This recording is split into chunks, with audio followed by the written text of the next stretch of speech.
हाय viewers, एक नई course के साथ आपके सामने हाजिर हैं। इस कोर्स के अंदर हम डिस्ट्रीब्यूशन यूजेज वेरिएंस की बात कर रहे होंगे। कॉन्सेप्ट कुछ यूं है कि अगर मैं कहता हूं कि आपके मटेरियल्स रॉ मटेरियल्स की इशुएंस होती है आपके प्रोडक्शन ऑर्डर के ऊपर या प्रोसेस ऑर्डर के ऊपर। तो लेट्स सपोज मैं कहता हूं कि पूरे महीने में मेरे पास 10 जो है ना वो प्रोडक्शन ऑर्डर क्रिएट हुए हैं। ठीक है। Raw material issue, raw material procure, opening inventory. फिलहाल हम बात कर लेते हैं opening inventory zero. Opening is zero. Opening inventory zero है। प्रिक्योर जो है ना मेरे पास 1000 क्वांटिटी होती है। ये क्वांटिटी की बात हो रही है। 1000 क्वांटिटी होती है। और रॉ मटेरियल जो मेरे इशू हो रहे हैं प्रोडक्शन ऑर्डर के ऊपर, वो लेट सपोज 300 की क्वांटिटी है। 300 की क्वांटिटी इस सेंस में है कि हर ऑर्डर के ऊपर जो है ना वो टू क्वांटिटीज, हर ऑर्डर के ऊपर टू क्वांटिटीज इशू होते हैं। तो मैं कह सकता हूँ कि 150 ऑर्डर्स मेरे पास बने हुए हैं। नंबर ऑफ ऑर्डर्स की जो क्वांटिटी है वो है ऑर्डर नंबर, और पर ऑर्डर के ऊपर जो इशुएंस है वो टू है। इस तरीके से ये 300 क्वांटिटी जो है वो मेरी रॉ मटेरियल की इशू हो जाती है।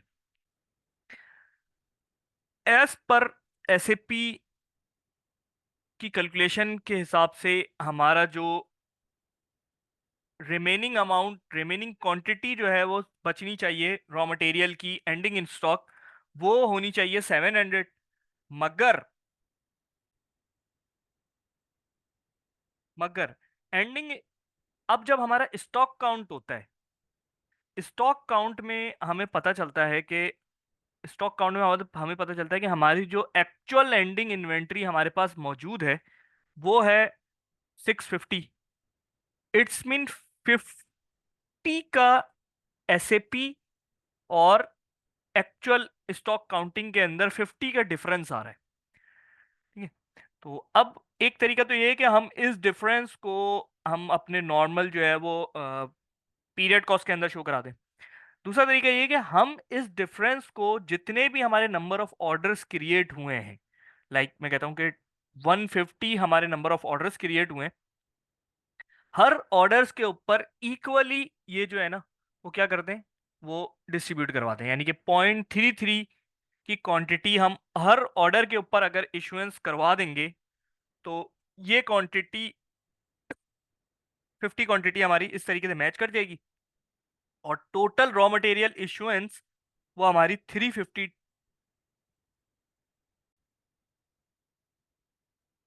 टोटल नंबर ऑफ इशुएंस जो है वो हमारी 350 आ जाएगी। पर ऑर्डर के ऊपर इशुएंस जो है वो पहले 2 थी मगर अब 2.33 आ जाएगी। तो इस तरीके से हमारा जो ये डिफरेंस है 50 क्वांटिटी का स्टॉक काउंट और एसएपी के अंदर, ये हमारे हर हर ऑर्डर के ऊपर डिस्ट्रीब्यूट हो जाएगा। तो ये फंक्शनैलिटी जो है वो हमारा ये काम कर रही होती है कि हमारे जो एंडिंग इन्वेंट्री और स्टॉक काउंट का जो डिफरेंस है उसको ऑर्डर वाइज ब्रेकअप करके हर ऑर्डर के ऊपर पोस्ट कर देती है, अनटिल आपका ऑर्डर अगर सेटल भी हुआ है। मैंने खैर इस उस कोर्स के अंदर ये वाली फंक्शनैलिटी आफ्टर सेटलमेंट नहीं चलाई, मगर अगर आपका ऑर्डर सेटल भी हुआ है, ये मैंने खुद टेस्ट कर लिया था। मगर यहाँ पे मैंने कोर्स के अंदर इसको डॉक्यूमेंट नहीं किया है। आप इसको खुद से डॉक्यूमेंट कर मतलब खुद से टेस्ट कर सकते हैं। अनटिल आपका ऑर्डर सेटल भी हुआ है तब भी ये डिफरेंस अमाउंट जो है वो उसके ऊपर पोस्ट कर देगा। फिर आपको दोबारा से सेटलमेंट एग्जीक्यूट करनी पड़ेगी। ओके। होपफुली कि ये चीज़ अगर कहीं और मुझे यूज़ करनी पड़ी तो मैं को मैं इस तरीके से भी डॉक्यूमेंट कर दूंगा या अपने यूट्यूब चैनल के ऊपर ये चीज़ डॉक्यूमेंट करके पोस्ट कर दूंगा। क्योंकि इस कोर्स के अंदर मेरी जो मेन जो फोकस था वो था कि डिस्ट्रीब्यूशन यूजेज वेरिएंस की फंक्शनैलिटी को जो है ना हम एक्सप्लोर कर लें और डॉक्यूमेंट कर लें। ओके। तो ये मटेरियल के प्रोस्पेक्टिव से मैंने बात कर ली। सेम इसी तरह जो है वो हमारे हमें ये पता कब चलता है जब हम फिजिकल स्टॉक काउंट करवाते हैं। फिजिकल स्टॉक काउंट में हमें डिफरेंस क्लियरली नजर आता है कि भाई हमारे जो एंडिंग स्टॉक है ना, वो 700 नहीं है, 650 है, 50 का डिफरेंस आ रहा है। उस डिफरेंस को हम क्या करते हैं, हम ऑर्डर वाइज जो है ना वो ब्रेक कर देते हैं। अगर हमारा प्रोडक्ट कॉस्ट कलेक्टर का सिनेरियो है, मतलब प्रोडक्ट कॉस्ट बाय पीरियड का सिनेरियो है, तो भी ये प्रोडक्ट कॉस्ट बाय, यानी कि हर प्रोडक्ट कॉस्ट कलेक्टर के ऊपर सेम इसी तरह डिस्ट्रीब्यूट हो जाएगा जिस तरीके से हम ऑर्डर में इसको कर रहे होते हैं।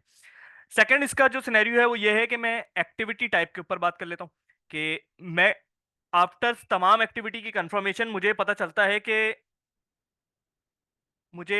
है कि मेरी टोटल एक्चुअल एक्टिविटी की कंफर्मेशन जो है वो नंबर ऑफ आवर्स में 100 है। मैं बात करता हूँ कि मैंने यूटिलिटी के बिल्स जो है ना, वो हर हर ऑर्डर के ऊपर जितनी कंफर्मेशन करवाई उसका टोटल जो है वो 100 बन रहा है। ठीक है। तो और जब मेरे पास इलेक्ट्रिसिटी का बिल आता है तो वहां पर बिल आया मुझे 130 क्वांटिटी का। अब ये 30 क्वांटिटी का डिफरेंस है। एक्चुअल बिल जो है ना वो मेरा है 30 क्वांटिटी का, डिफरेंस जो है मेरे पास जो आया वो आया 30 क्वांटिटी का। अब ये 30 क्वांटिटी मुझे अपने हर ऑर्डर के ऊपर लेके जानी है। ओके। तो डिस्ट्रीब्यूटिव डिस्ट्रीब्यूशन यूजेज वेरिएंस जो है ना वो ये काम भी कर देता है कि जितनी क्वांटिटी जिस जिस ऑर्डर के ऊपर जिस तरीके से भी इशू हुई हुई होगी, अगर मैं इसको थोड़ा सा शॉर्ट कर लेता हूँ, मैं कहता हूँ कि एक्टिविटीज कंफर्मेशन जो है ना वो एक 5 ऑर्डर्स है मेरे, 1 2 3 4 5, 5 ऑर्डर्स हैं। एक ऑर्डर के ऊपर जो है ना वो 30 है, दूसरे पे 20 है, 25 है। इसको टोटल लगा देता हूँ मैं, ताकि मेरा 100, 10 है और 15 है। ओके। तो इन 5 ऑर्डर्स के ऊपर मेरी जो एक्चुअल एक्टिविटी कंफर्मेशन जो है वो 100 है, ये 100 और ये 100। ओके। तो अब मैं कहता हूँ ये जो 30 का डिफरेंस है, ये इसको सिस्टम किस तरीके से ब्रेक करेगा, this divide by this multiply by this. Okay. System इस तरीके से इसको ब्रेक करेगा कि 30 क्वांटिटी का ये डिफरेंस जो है ना वो हर हर ऑर्डर पे ब्रेक हो गया, और आफ्टर ब्रेक हमें हर ऑर्डर के ऊपर इस एक्टिविटीज के अगेंस्ट पे एक्चुअल के लाइन पे हमें ये अमाउंट्स नजर आ रही होंगी। तो इस तरीके से सिस्टम जो है ना वो एक्चुअल एक्टिविटीज को जो है वो डिस्ट्रीब्यूट करता है ऑर्डर वाइज। ओके। देन फिर हम बात कर लेते हैं कि हमारा ये पूरा प्रोसेस फ्लो क्या होगा। प्रोसेस फ्लो के अंदर हम जो है ना वो सबसे पहले कॉन्फ़िगरेशन को देख रहे होंगे। कॉन्फ़िगरेशन के जो मैंने स्क्रीनशॉट्स लिए हुए हैं उसमें ही से मैं इसको एक्सप्लोर करके बता रहा हूँ कि क्या बहुत छोटी सी कॉन्फ़िगरेशन है। देन फिर हमारा प्रोसेस एग्जीक्यूट इस तरीके से होगा कि हम सबसे पहले एक नया मटेरियल क्रिएट करेंगे, रॉ मटेरियल और एफजी। उसके बाद हम इस मटेरियल का एफजी का जो है बॉम्ब क्रिएट करेंगे। बॉम्ब क्रिएट करने के बाद हम जो है वो एक नया कॉस्ट सेंटर क्रिएट करेंगे, ताकि जितने भी हमारे ऑर्डर्स बने उन ऑर्डर्स पर बिल्कुल सिंपल विजिबिलिटी आए, कि कोई और इधर उधर का डाटा जो है ना वो हमारी कैलकुलेशन को अफेक्ट ना कर रहा हो। फिर प्लान एक्टिविटी रेट्स कंफर्म कर रहा हूँ मैं। उसके बाद जो है वो वर्क सेंटर जो है वो क्रिएट करूंगा। वर्क सेंटर क्रिएट करने के बाद मैं अपने राउटिंग क्रिएट करूंगा, और फिर प्रोडक्शन वर्जन। आफ्टर डेट मैं अपने एफजी का जो है वो कॉस्ट एस्टिमेट एग्जीक्यूट कर दूंगा। देन फिर रॉ मटेरियल का स्टॉक इन करूंगा, क्योंकि मैं अपने रॉ मटेरियल को जो है वो ऑर्डर के ऊपर इशू करवाऊंगा। उसके बाद मैं अपने 3 ऑर्डर्स क्रिएट करूंगा। ओके। क्योंकि यहाँ पर पूरे महीने के ऑर्डर्स जो बने हुए होंगे उनके ऊपर जो है ना डिस्ट्रीब्यूशन होनी है। तो महीने के ऑर्डर आपके मे बी पॉसिबल 100 हो, 50 हो, 500 हो, 1000 हो, 5000 हो, वट एवर जो भी आपके जो नंबर ऑफ ऑर्डर्स हैं ये उसके ऊपर काम कर रहा होगा। तो मैंने सैंपल के लिए मैंने इस प्रोसेस को एग्जीक्यूट करने के लिए मैंने 3 ऑर्डर्स अपने क्रिएट करे। उन ऑर्डर्स के ऊपर एक्टिविटीज कंफर्म करवाई, रॉ मटेरियल इशू और एफजी की जीआर कर दी। यानी कि मेरी एक्चुअल कॉस्ट तमाम की तमाम जो है वो ऑर्डर के ऊपर मेरी बुक हो गई। उसके बाद ये मेरा प्रोसेस शुरू होता है एक्चुअल अपना डिस्ट्रीब्यूशन यूजेज वेरिएंस का। सबसे पहले मैं फिजिकल इन्वेंट्री का एक डॉक्यूमेंट क्रिएट करता हूँ। जब वो डॉक्यूमेंट क्रिएट हो जाता है तो मैं अपना स्टॉक काउंट उसमें डालता हूँ, जो मैंने यहाँ पे बात करी थी कि स्टॉक काउंट जैसे ये कह रहे हैं कि भाई एंडिंग इन्वेंट्री जो है वो 700 नहीं है, 650 है। तो इस 650 को मैं यहाँ पर एंटर कर रहा हूँ फिजिकल इन्वेंट्री स्टॉक में। उसके बाद इस स्टॉक काउंट का कोई फिजिकल इंपैक्ट नहीं है। इसको जब मैं पोस्ट करूंगा तो मुझे ये इसकी एंट्री मुझे नजर आ रही होगी। ठीक है। वो मैं जब एंट्रीज और ये सारी चीजें डिस्कस करेंगे हम आगे कोर्स के अंदर, तो हम उसके ऊपर डिटेल में बात करेंगे।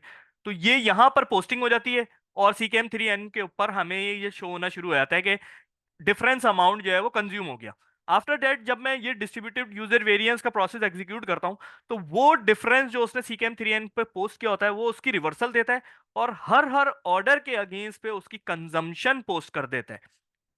सेम इसी तरह जब मैं एक्टिविटीज को करूंगा, तो इंटर एक्चुअल एक्टिविटी कंफर्मेशन करूंगा, यानी कि मैं अपने यूटिलिटी का या लेबर का वट एवर जो भी है उसका वो बिल रिकॉर्ड करूंगा कि नहीं भाई मेरे जो है ना वो एक्चुअल एक्टिविटीज जो है ना 100 नहीं है, 130 क्वांटिटी का बिल आया मेरे पास, तो मैं ये 130 क्वांटिटी जो है वो यहाँ पर मैं रिकॉर्ड कर रहा हूँ सिस्टम के अंदर। देन फिर मैं अपना distribution usages variance activity difference का जो है ना वो टी कोड एग्जीक्यूट करूंगा, और सिस्टम मेरा क्या करेगा कि ये जो डिफरेंस है इसका ब्रेकअप वो हर ऑर्डर वाइज पोस्ट कर देगा। ये तो हो गई सिंपल, मतलब मेरा प्रोसेस फ्लो वगैरह किस तरीके से चल रहा होगा। कॉन्फ़िगरेशन के हवाले से अगर हम बात कर लें तो एक बहुत छोटी सी कॉन्फ़िगरेशन होती है। अच्छा, ये पूरा प्रोसेस जो भी एग्जीक्यूट किया है टेस्टिंग में, मैंने उसको प्रॉपर जो है वो हर स्क्रीनशॉट लेके उसको डॉक्यूमेंट कर दिया है। ठीक है, साथ में वीडियो के साथ साथ अगर आप ये प्रोसेस इसमें देखना चाहें तो यहाँ पर इसकी अवेलेबिलिटी मौजूद है। अब कॉन्फ़िगरेशन की बात कर लेते हैं। सबसे पहले तो मैं कॉन्फ़िगरेशन में ना एक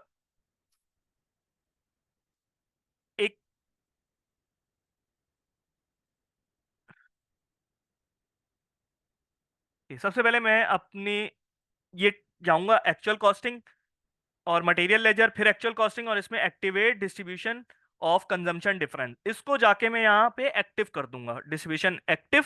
और यहाँ डिफॉल्ट जो है वो ब्लैंक होगा, तो इसको मैं 1 कर देता हूँ, डिस्ट्रीब्यूशन एक्टिव।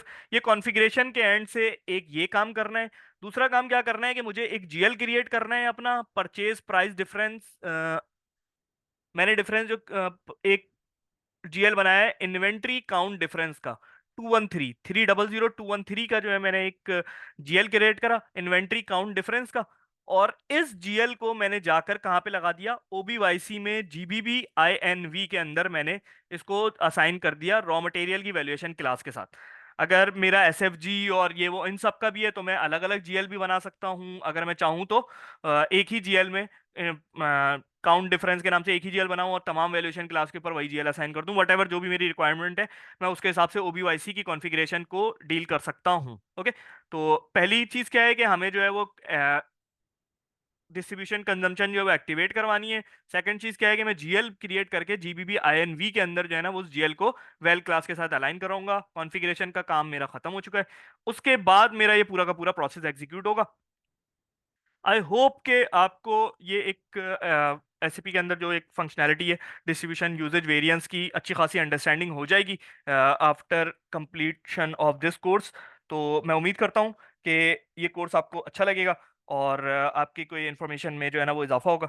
अगर ये कोर्स आपको अच्छा लगता है और इससे आपको एक नॉलेज गेन होती है तो काइंडली जो है वो आप रिव्यूज़ दें, और रिव्यूज़ के साथ साथ जो है वो कमेंट्स लाजमी करें। और अगर इसमें आप मुझे कोई डायरेक्टली कांटेक्ट करके जो है वो कोई बेहतरी के लिए कोई फीडबैक दे सकते हैं तो व्हाट्सअप के ऊपर आप वॉइस मैसेज या टेक्स्ट कर सकते हैं। Thank you very much.